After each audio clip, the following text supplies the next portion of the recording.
This is Split Decision, and we've got a preview episode here for UFC 245 in Las Vegas. Usman versus Covington. We got the preview episode, and we're going to be going through the main card. This is a pay-per-view that's going to have 3 title fights on it.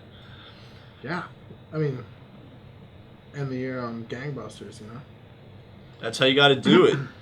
So we're going to start with the main card. Before we get to the title fights, we've got Petr Yan versus Uriah Faber. Faber, of course, being the former WEC champion. How do you see this one playing out, Pat? It's a real tough fight for Faber because he just recently came back out of retirement against Ricky Simón and got I think a first round KO. But he's such a big name value. He was the biggest guy in the lighter weight divisions, below 155, which the UFC didn't have, I guess at the time. It was 155 and below. And he was the name that they kind of built those divisions off of. And he was a big name outside of the UFC when it was the WEC. And he was a title holder in that company. And it was a Zuffa-owned company as well. The same people, the Fertitta brothers and Dana White, the same people that own the UFC and got it to where it is today. And he was the man. And that was the premier title at that point in time. And then the UFC bought the WEC. They brought those divisions in. And so one of the knocks against Faber is, well, he never earned the UFC title. But he had the WEC title, which is analogous to the UFC title. And so it's exciting to see him back. He got a first-round KO over Ricky Simón, but he was thinking, I'll probably get a title shot or something off of this. But they throw him in there with Petr Yan, a brutal up-and-comer,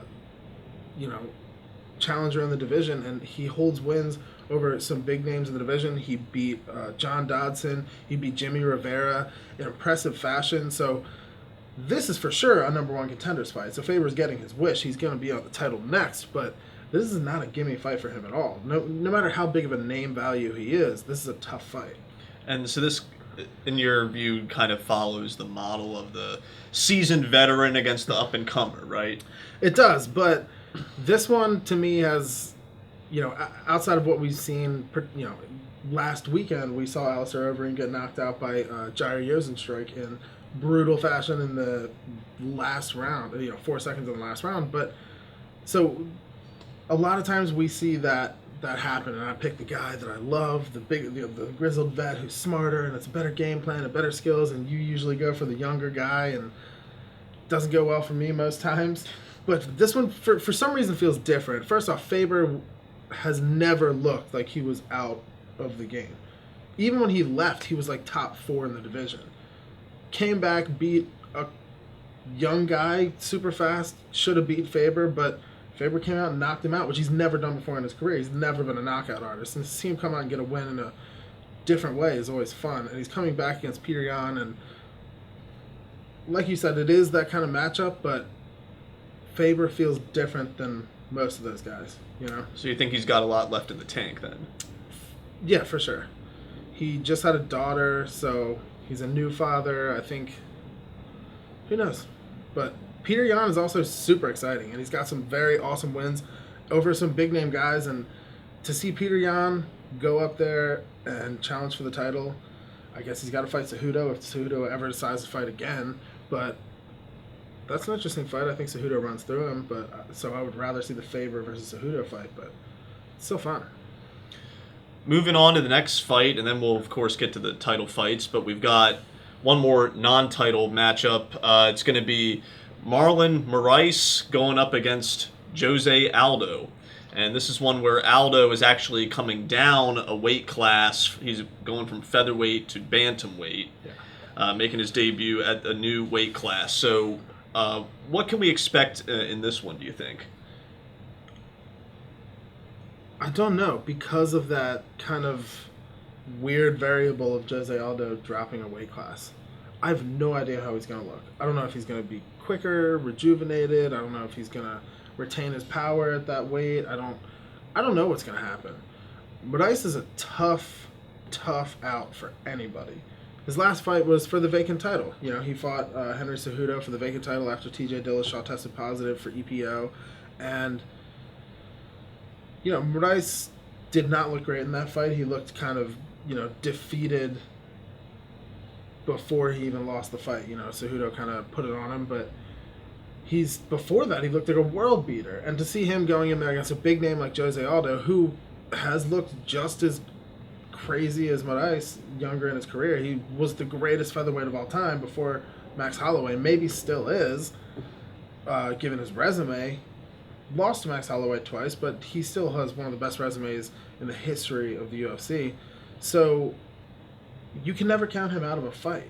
He has knockout power, he has insane leg kicks, he has submissions, but Moraes has all of that as well. So it's a question of, did that brutal loss to Cejudo affect Moraes and how he's going to fight and his mental state and his approach to fighting as much as Jose Aldo's drop in weight is going to affect him? And he hasn't been on a great win streak lately either. So are you implying that Maurice is shaken up going into this fight? Is he fighting injured, or is he just thinking mentally he's gotta? I'm thinking mentally, because a lot of guys, especially when they have such hype behind them and are on such a good streak, when they finally have that loss and it's in a pretty one-sided fashion, pretty devastating fashion to Henry Cejudo, to another guy, you never know quite how they're going to look after that.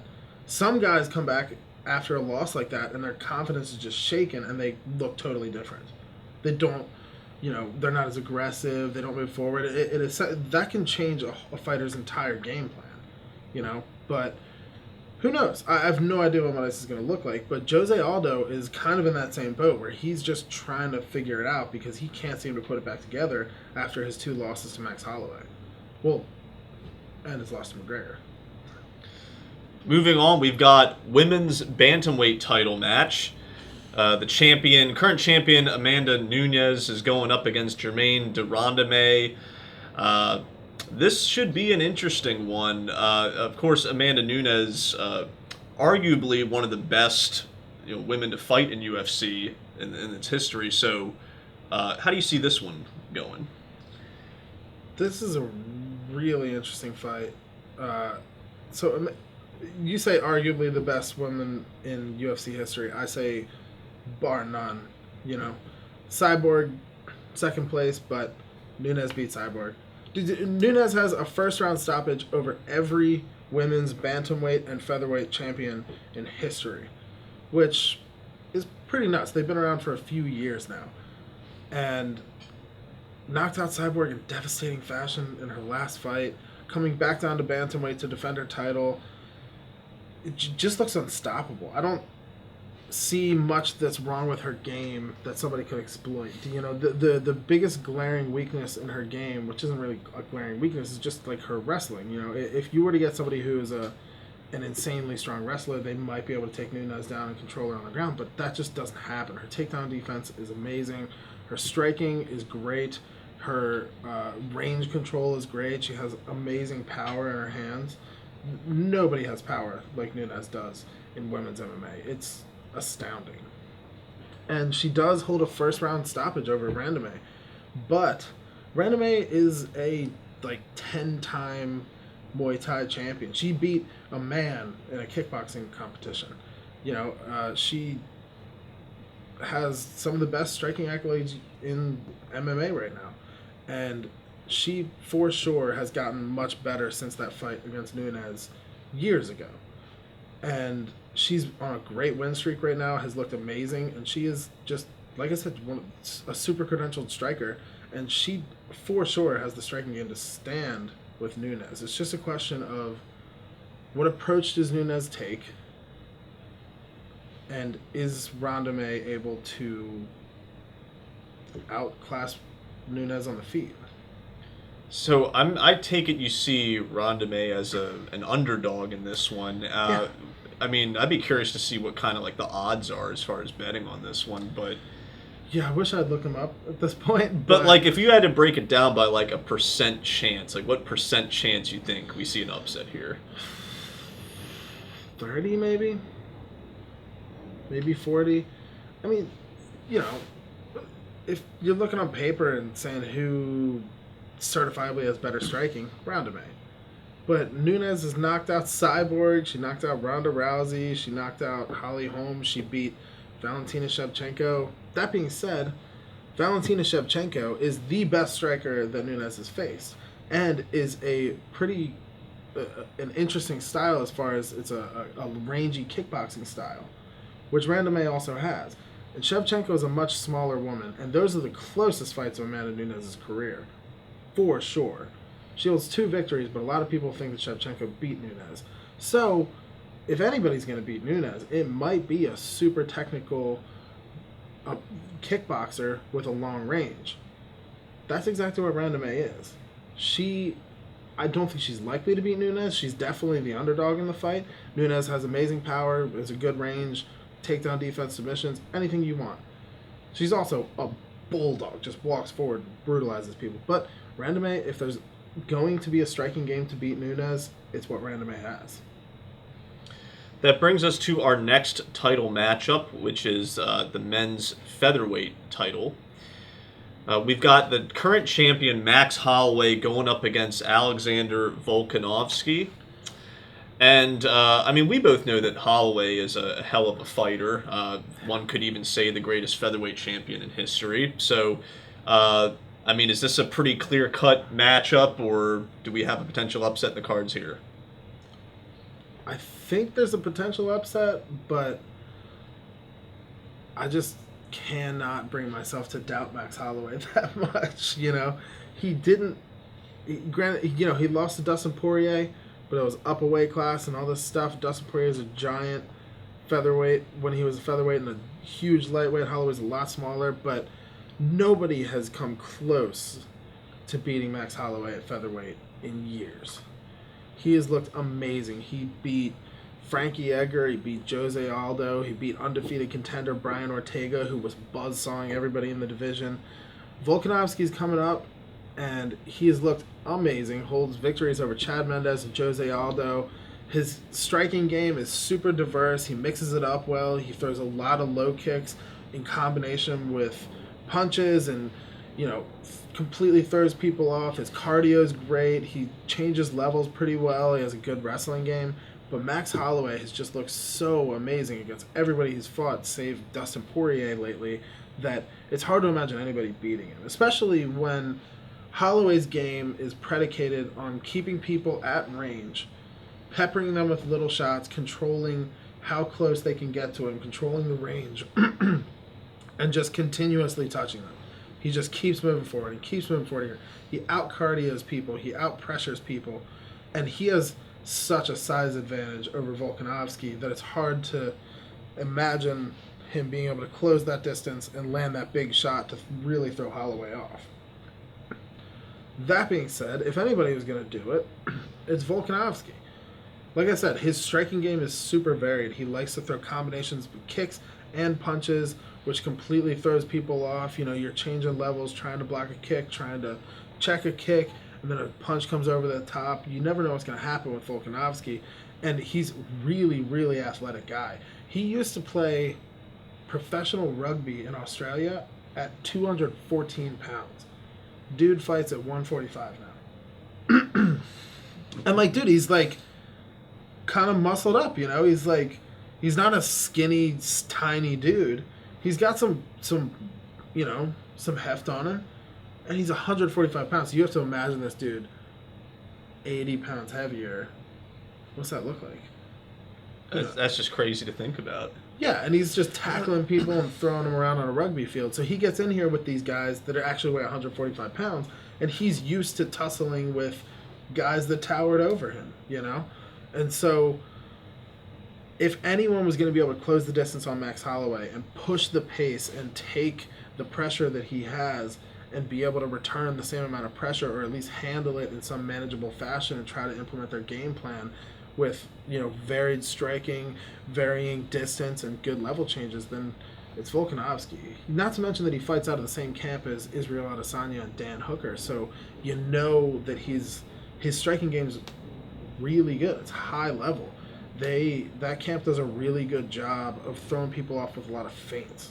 They trick people and set traps for them in the striking game more than most camps in MMA right now. And so you never know what Volkanovski is going to bring, but he is going up against the best featherweight in history, Max Holloway, who just breaks people. There's no other way to say it. That brings us to our last fight we want to talk about, which is the men's welterweight title. We got the current champion Kamaru Usman going up against Colby Covington. And what's interesting here is that Colby Covington was stripped of the interim title due to an injury, but since that point in time, he has not lost a fight. And we know that Covington likes to trash talk, which makes this all the more interesting. But like, how do you see like the build up here and how the fight is ultimately going to play out? I think that the build up to this fight is going to have a big part in how this fight plays out. So, Covington, his fighting style is the best cardio you've ever seen, the most pressure you've ever seen, and the highest output of strikes that you've ever seen. He holds the title for the most strikes thrown in a fight. The dude just walks out there and just keeps coming at you, and he keeps throwing punches, and he keeps throwing kicks, and he keeps level changing and trying to take you down. And once he does have you down, he keeps slapping you or hitting you. He lets you move just enough to get out of something and then changes position and regains dominant control. It's nonstop work. It's pressure, and it's nonstop work. It's overwhelming people. That is his entire game. And Usman is more like, he has amazing cardio, great cardio. He out-cardioed Tyron Woodley in his fight to earn the title. That's what he did. He went in there and he pressured Tyron the whole time. Tyron Woodley is, one of the greatest welterweights in history. And he went out there and just out-cardioed Tyron, out-pressured Tyron, tired him out, and broke him. So, he's not unprepared for what Covington has as much as anybody is unprepared, but Covington's pressure is just so crazy. And so what he wants to do is he wants to break you. And if you are angry, if you're emotional, if you're worked up, if you really want to hurt the guy across from you, you're going to put more into your punches. You're going to be a little more aggressive than you normally would. You're going to be a little more tense than you normally would. And that eats up your energy. So for Covington, a guy who what he wants to do is out-cardio you and out-tire you, it's way faster if you're worked up. If you're freaking out, you're going to get tired way quicker, right? So him talking shit, him wearing Trump hats everywhere, him going to Usman's workouts with a megaphone and screaming at him from the crowd, him walking around with the belt, the old UFC belt, talking about how he never lost anything. It's all a mind game. He's just trying to mess with Usman and mess with his ability to actually control himself in the octagon. So do you see Covington as like this heel character that's just out to 100%. Dude, before he became the Colby Covington that there is now, he just didn't talk shit. By all accounts, he's a great guy behind the camera. Like, he's just super chill, he's super nice, whatever. He trained with Chael Sonnen. So Chael was like, the UFC is about to cut, not Chael told him he was about to get cut, but the UFC was about to cut Covington because he was winning, but nobody gave a shit. So Covington was like, I got to do something to market myself. He created this character. He completely turned heel. Like, watch an interview with Covington in his first 4 UFC fights, and then watch an interview with him now. Not the same person. Completely, it's a character. He completely turned heel. It's amazing. Not that I like the character he is. I'm not, a super conservative person. I think he's a dick. He hires strippers to hang out with him in photos and promo videos and stuff. I think it's ridiculous. Talks shit all the time. But it's working, People want to watch him fight. People want to watch him lose, really. But let's talk more about Usman, though, because he is the current champion, and whenever you're the current champion, you figure you're probably the favorite to win a fight, even if it's by a small margin. So what has he got going for him? I think you're right. First off, I think he is the favorite to win the fight. I looked at the odds a couple days ago, and he was. So they both kind of have a similar fighting style in one sense, but they take different approaches to it. Usman is a collegiate wrestling champion or All-American or whatever, and has amazing power. His punches, he drops people, and his he just overwhelms people with the strength that he puts on people. He's not a guy who's gonna pressure you and just keep you busy until you get tired. He's gonna go in there, he's gonna get a hold of you, and you're not gonna be able to do anything because he's overpowering you. That's what he does. So would you say hardest hitter in the welterweight division? He's up there. I don't know if he's the hardest hitter. You know, you got your Mike Perrys and you got your Tyron Woodley and all sorts of stuff, but he's definitely up there. He just throws everything he has in every punch, and not only that, but that's the same approach he takes to his wrestling. When he wrestles people, he doesn't spend a ton of time like advancing position and trying to trip people and trying to trick them into doing something. He just does what he's planning on doing because you can't stop him because he's stronger than you. Like he just forces people to do what he wants them to do. His striking game is, you know, he's kind of a counter striker, but he's pretty adaptable. You know, if somebody starts to back up, he starts to pressure. He has a really well-rounded striking game, but like I said, he has a heavy power in his fist particularly, and he's really good at throwing strikes in weird moments and weird exchanges. You know, when they're going from a clinch to a grappling exchange or a clinch to a striking exchange, he'll throw a big shot when he's in close when they're separating and catch people completely off guard. His timing is great. And Covington is a completely different approach. Everything Covington does is 50%. He just peppers you, just keeps touching you. There's nothing you can do. He keeps. If he's not punching you, he's kicking your leg. If he's not punching you with the left hand, he's punching you with the right hand. Or he's throwing a feint, changing levels, taking you down. He'll throw you up against the fence, let you try to work out a little bit, slowly take your back, slowly get a hook in, then drag you to the ground. He takes his go-to move is to take the opponent's posting wrist, pull it under them so that they can't actually lift their weight, and then he pins their arm with their own body weight while he uses his hips to control their torso, and he just pounds people into the mat and makes them make dumb decisions. He's just so overwhelming and so intense and non-stop that people just can't take it, and they don't know what to do to get out of it. They don't have a moment to think. That's exactly what he did to Robbie Lawler. One of the best strikers in the division, most power in the game, great counter striker. When he fought Colby, he was just completely, useless, essentially. Colby was just kept him so on his back foot that he couldn't do anything. And a lot of times with like a TKO that we see Colby get, that's exactly what happens, is guys are just in a position and they don't know how to get out of it because they don't have any time to figure out how to get out of it. He just constantly moves and constantly changes positions. Whereas Usman is going to grab you and he's going to hold you down and he's going to move and then he's going to punch you and he's going to hold you there, or he's going to turn you whatever way he wants. Covington's going to let you do what you want, but he's going to have an answer for it. He lets you move around just enough to get you to keep expending energy and keep having a little bit of, I might be able to get out this way. He's like, nope. Or this way, nope, or this way, nope, and then, he hits you a couple times. Do you see the majority of this fight being more like grappling and going to the ground, or do you expect more of a stand-up fight? I honestly do not know. Here's an interesting stat. Usman has never been taken down in the UFC.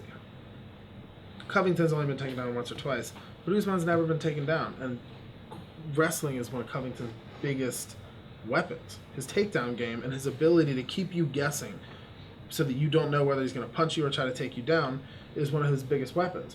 But if Usman is able to stop him from taking him down, if he can't get Usman down, that's going to change his game. So to me, it's a question of which guy imposes their will or their game plan, right?